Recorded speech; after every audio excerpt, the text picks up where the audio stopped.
शुक्र है सारा काम समय से हो गया। केवल तू भाग जल्दी, जाकर पढ़ाई कर, भाई से आने वाले होंगे ना।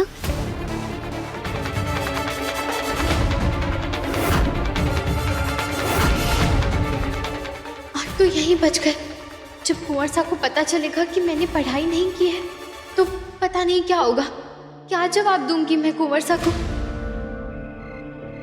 12 गुना 4 कितना होता है केवल? 12 गुना 4। 12 गुना 5 कितना होता है केवल?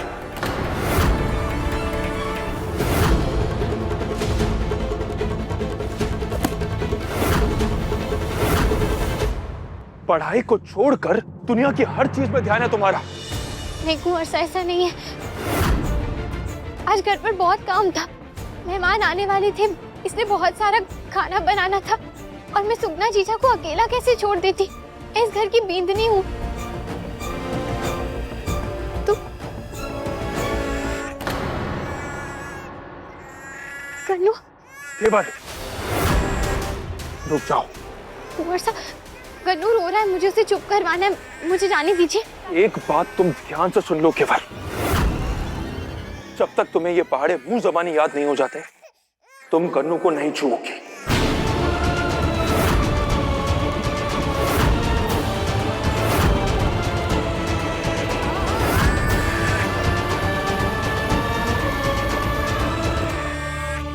कुंवर साहब, अब मुझे कन्नू को छूने से मना कर रहे हैं।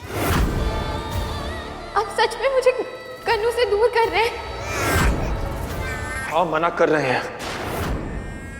छूना तो दूर, तुम्हें उसे देखने भी नहीं देंगे हम।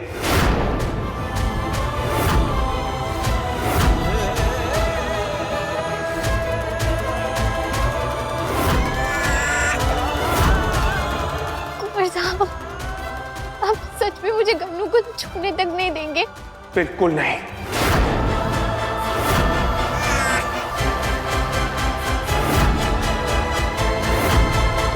लगा तीर निशाने पर। अब जब बच्चा रोएगा ना तो माँ का कलेजा फटेगा और ये दोनों मियाँ बीवी लड़ेंगे।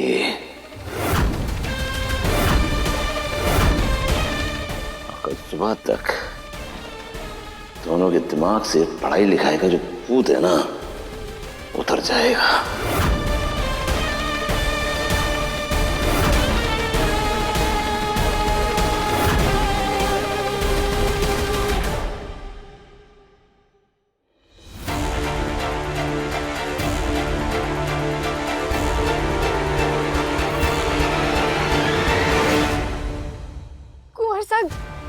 कन्नू को मुझसे दूर करने के बारे में सोच भी कैसे सकते?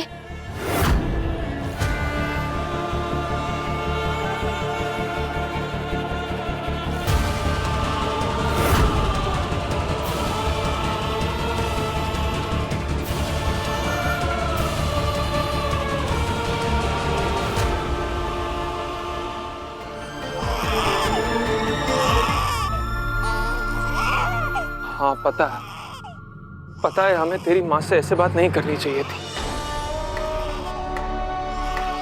तुझे अच्छा नहीं लगा ना? हमें भी नहीं लगा।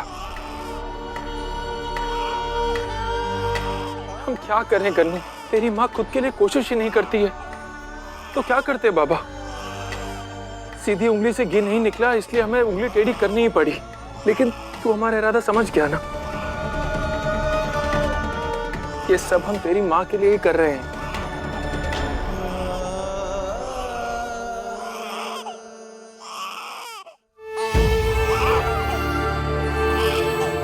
नहीं, मैं कन्नू के रोने की आवाज नहीं सुन पाऊंगी। मुझे नहीं चाहिए ये पढ़ाई, मुझे बस मारे कन्नू के पास जाना है। एक बात तुम ध्यान से सुन लो केवल, जब तक तुम्हें ये पहाड़े मुंह जबानी याद नहीं हो जाते तुम कन्नू को नहीं छूओगी। छूना तो दूर, तुम्हें उसे देखने भी नहीं देंगे हम। कुंवर साहब, अगर यही आपकी शर्त है ना तो यही सही,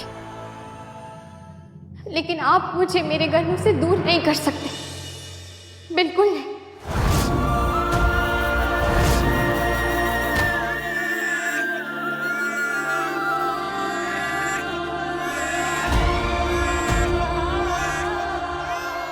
बस कन्नू, बस चुप हो जाओ।